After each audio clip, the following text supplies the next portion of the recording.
Assalamualaikum warahmatullahi wabarakatuh. Kembali lagi bersama saya Safruddin Alayubi di channel Mas Fudin. Di video kali ini saya ingin menceritakan kisah yang, datangnya dari Mas Tono di daerah Gunung Lewu. Sebelum memasuki ceritanya, teman-teman jangan lupa untuk like, comment, share, dan subscribe agar channel ini terus berkembang dan menyuguhkan sebuah kisah-kisah nyata dan cerita horornya di berbagai daerah di Indonesia. Baiklah teman-teman, ceritanya terjadi di tahun 2008. Ketika itu di sana itu ada suatu perkampungan yang terpencil. Hiduplah di sana ada satu keluarga yang dimana seorang istri itu namanya Mbak Tuti. Mbak Tuti ini sebagai istri dan belum mempunyai keturunan. Mbak Tuti ini tinggalnya bersama keluarga dari suaminya. Itu namanya Kang Dono. Kang Dono ini ya kesehariannya itu apa ya? Di kebun gitu kan, di kebun ngituin apa namanya? Ngituin kentang. Suka panen kentang gitu kan. Karena dia yang dipercaya oleh pemilik kebun itu untuk selalu ngurusin perkebunan kentang itu kan. Bahkan sampai istrinya terus bibinya ikutlah di situ dan juga tetangga-tetangganya yang dekat rumah itu diajak untuk kalau lagi pas posisi panen mereka lah pada kerja gitu. Ya, Mbak Tuti ini selalu diperlakukannya nggak wajar gitu kan. Selalu kayak selalu dicemooh, selalu dikasari gitu kan. Apalagi terhadap sama suaminya. Apa-apa kasar gitu. Karena Mbak Tuti ini orangnya sabar gitu kan. Saking sabarnya Mbak Tuti ya cuman diam aja. Kadang-kadang juga bibinya itu kan ngomongnya itu pedes nggak enak banget.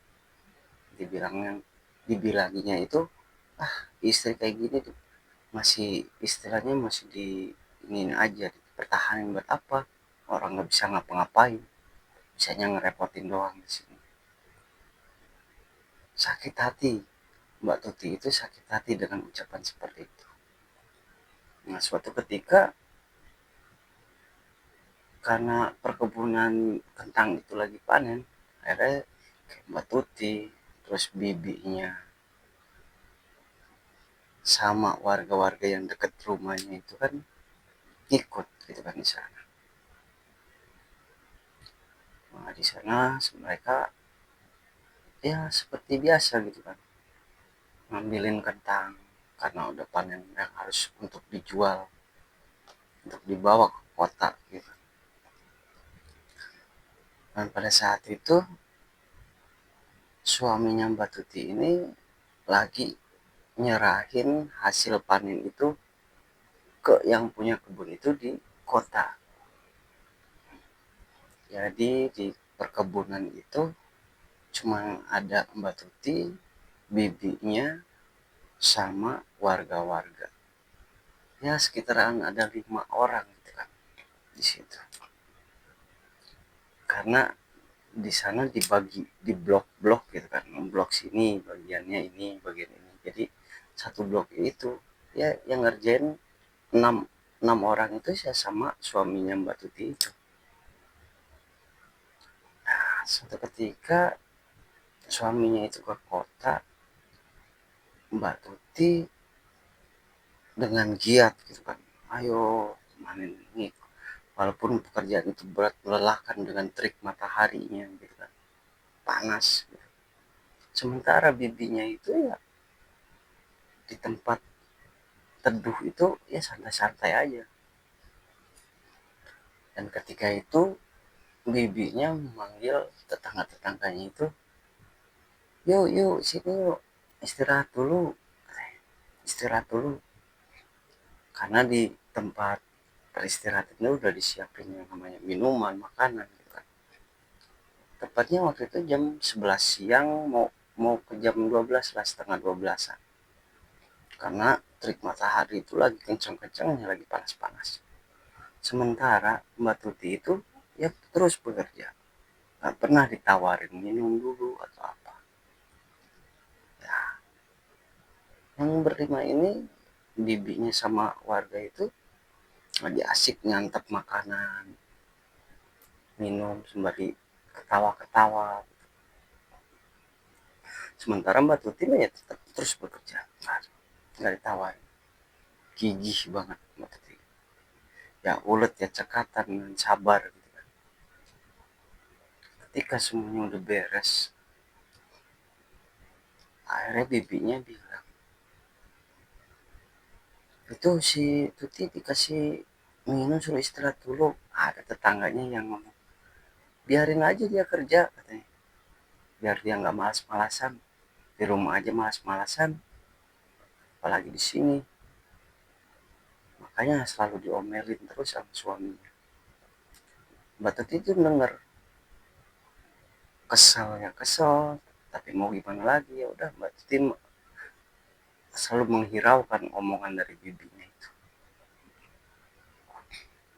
Ketika itu datanglah pas di sore harinya itu semuanya udah beres, dengan istilahnya tenaga seadanya Mbak Tuti bawa barang-barang itu, kentang-kentang itu yang udah dipanen, dipinggul sama dia untuk ditempatkan di tempat yang biasa disimpan, sampai kelelahan.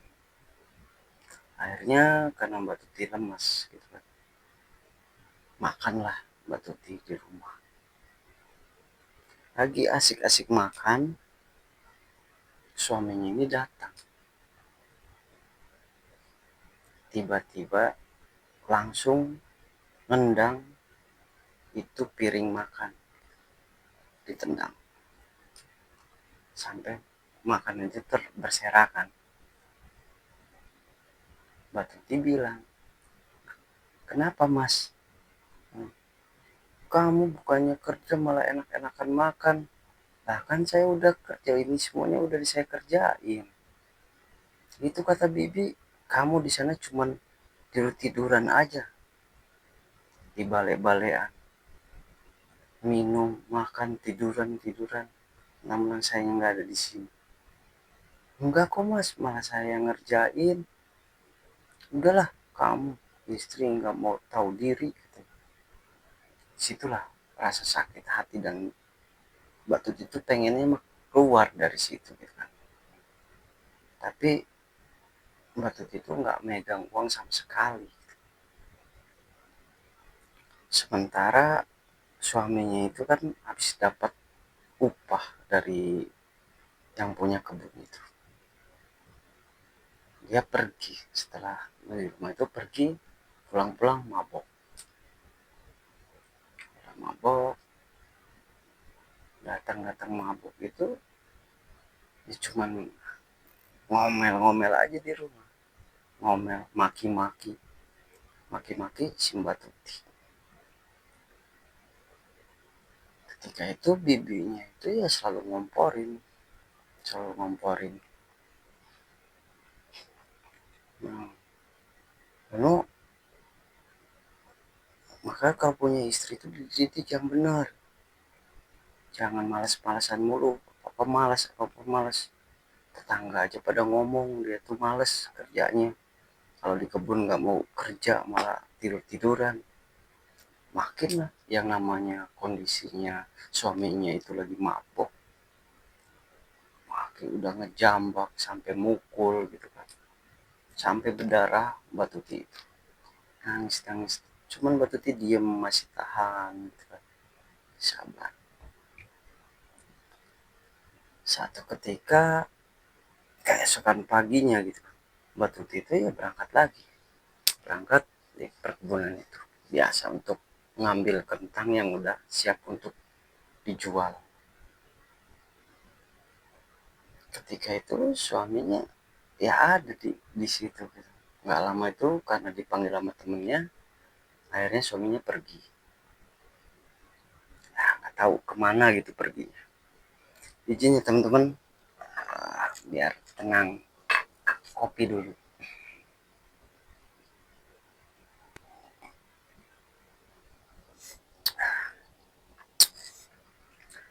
Ketika itu si bibinya ini ngomong ke tetangga-tetangganya itu, biarin aja Tuti aja yang ngerjain tuh, udah kalian di sini aja makan.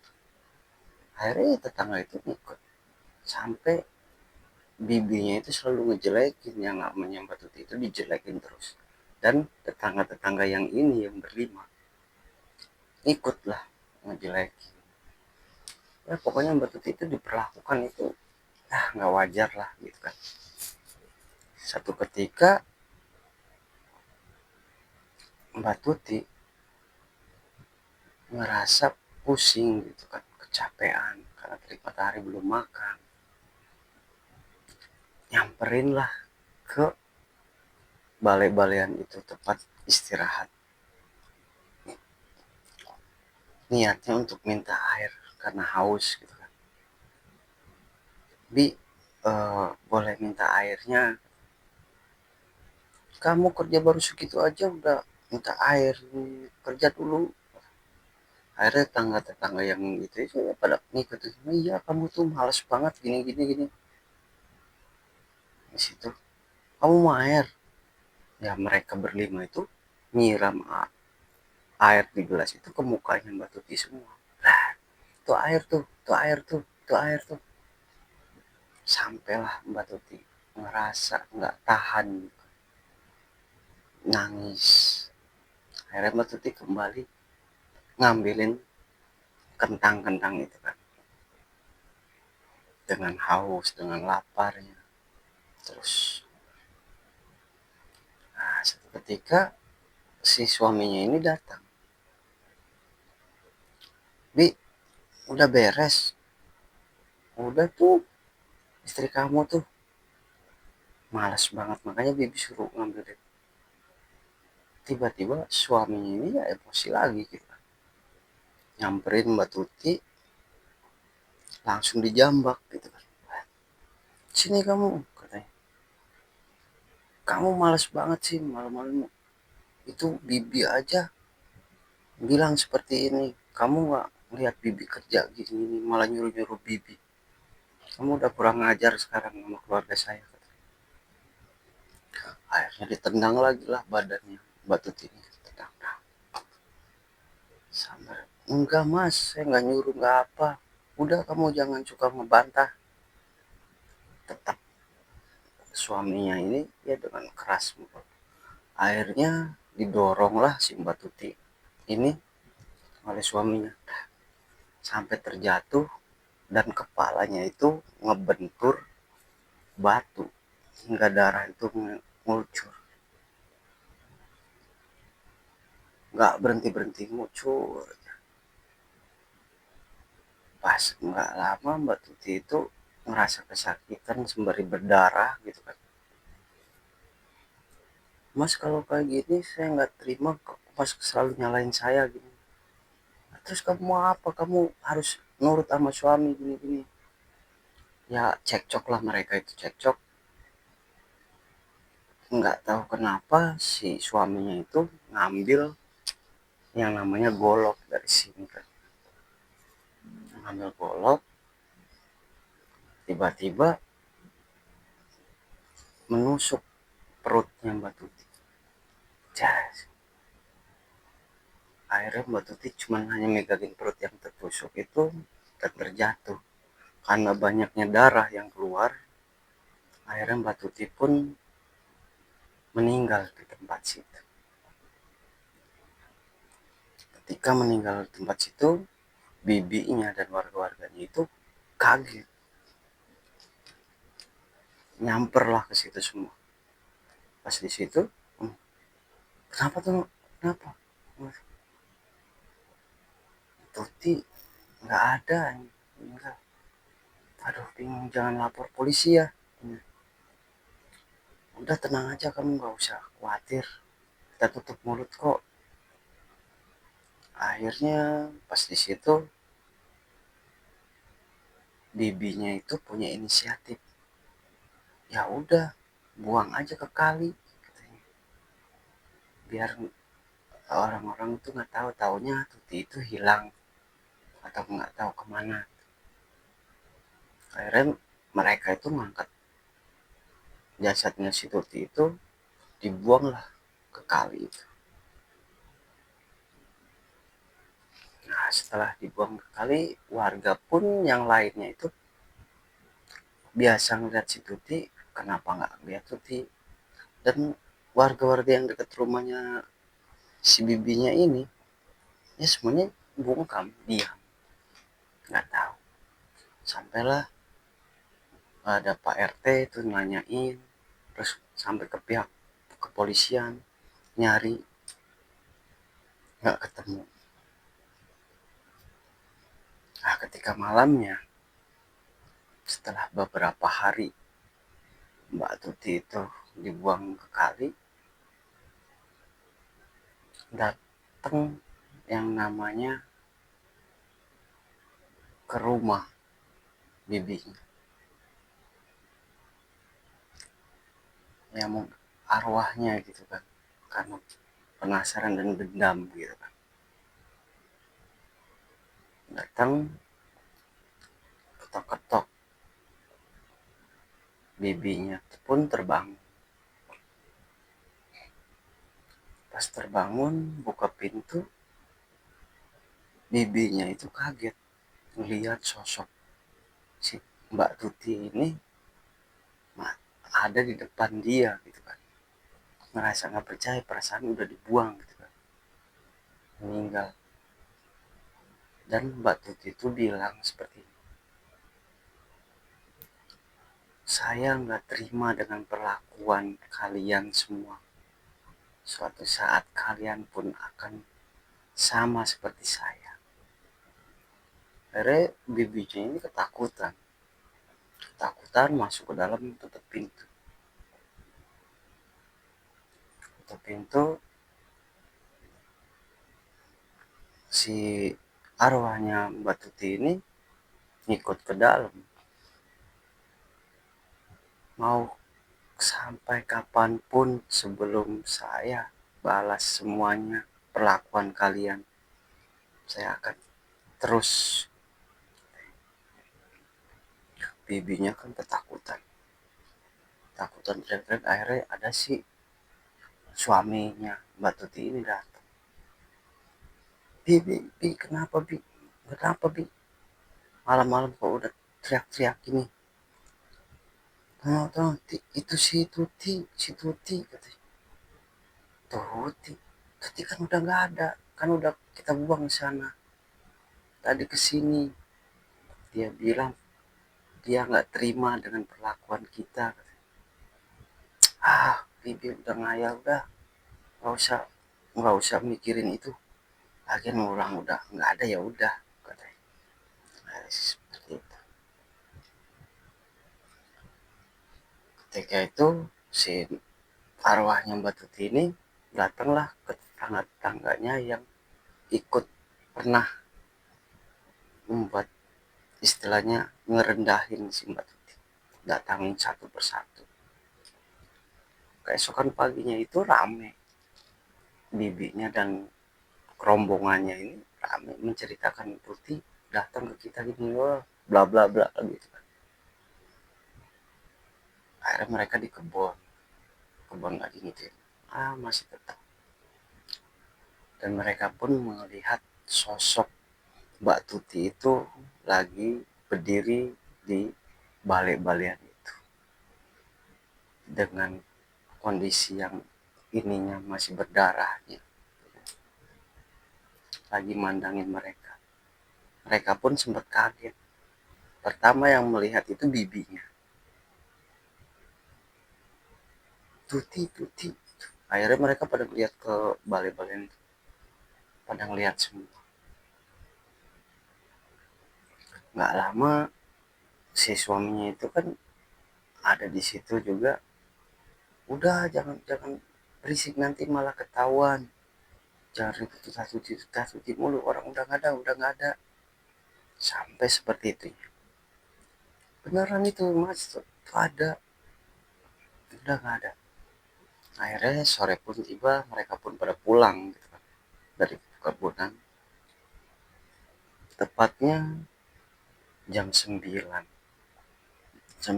malam, arwahnya Mbak Tuti ini datang ke suaminya itu,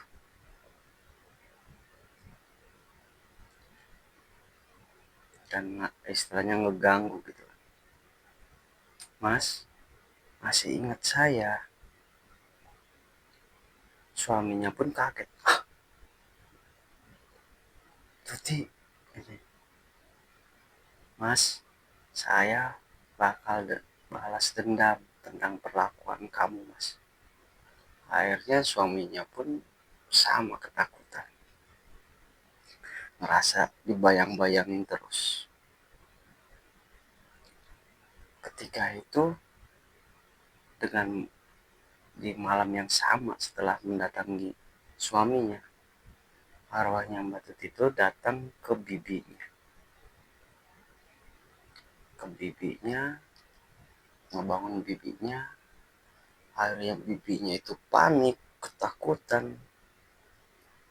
Dan ketika itu bibinya itu terjatuh tepat di situ, di bawah itu ada parang gitu. Akhirnya nancep lah ke leher sih. Keesokan paginya itu ramai di kampung itu, ramai bahwa bibinya itu meninggal, meninggal dengan kondisi parang yang tertancap di lehernya. Akhirnya kayak tetangganya ini yang 5 dan suaminya semuanya panik. Tetangganya ini bilang ke Mas Tony, Mas gimana nih, kami takut nih si Tuti nanti bakalan datang ke kita. Enggak, udah, yang penting diam, tutup mulut aja, tutup mulut, jangan sampai orang lain tahu, cukup kita aja yang tahu. Nah, setelah itu malam berikutnya itu bergiliran tetangga-tetangganya dengan kondisi meninggal itu semuanya mengenaskan. Ada yang kena cangkul kepalanya, ada yang perutnya sobek gitu kan. Pokoknya mengenaskan semua. Dan terakhir tinggal suaminya.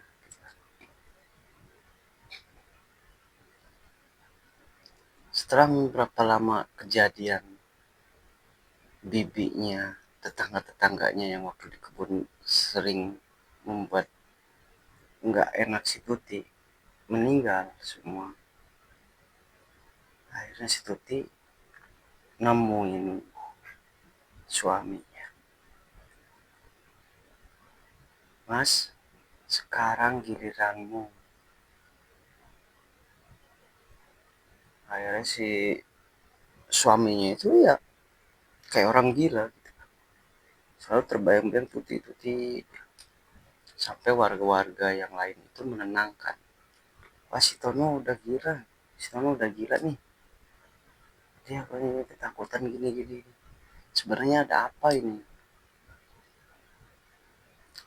Pas di situ, tepatnya di malam Jumat, ketika si suaminya habis dari bareng teman-temannya habis minum, ketika pulang dari tempat minum, dia diikutin sama Tuti.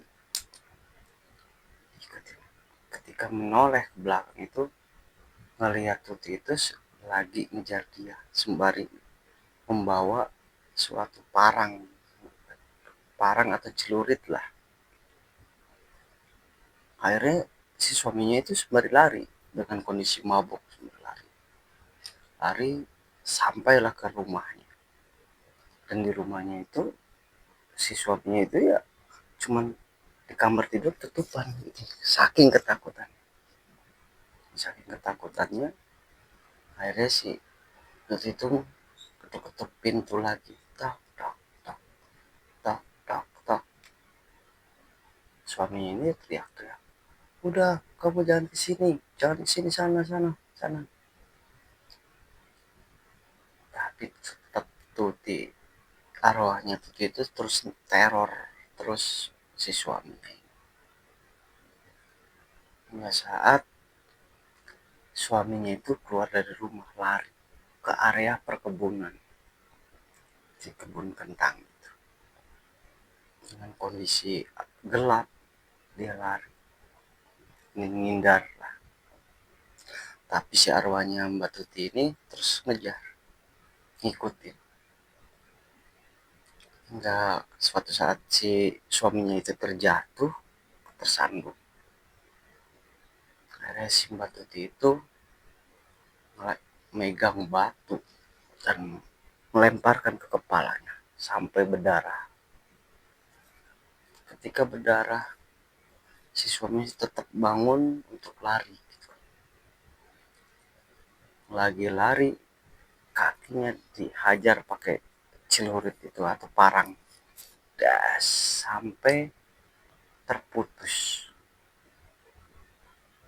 Jadi si suaminya lari sembari cikrak-cikrak gitu kan.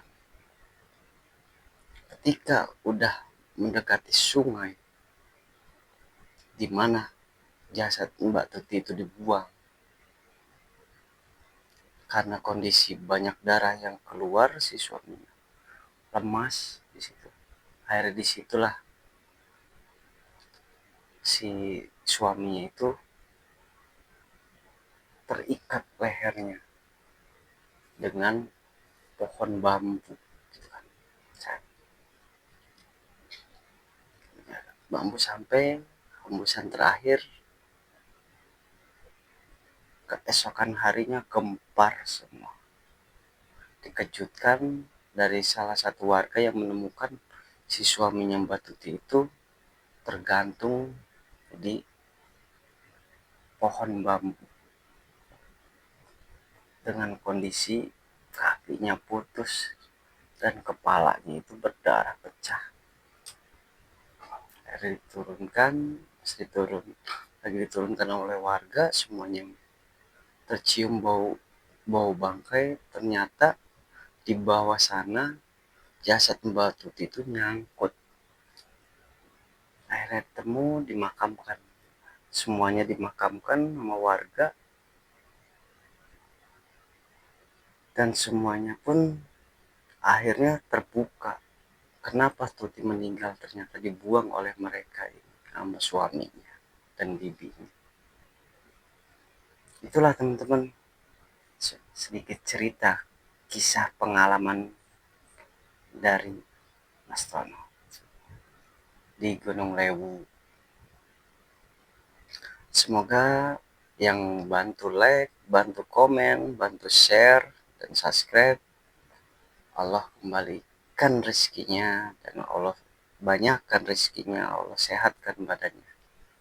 Amin, amin ya Allah.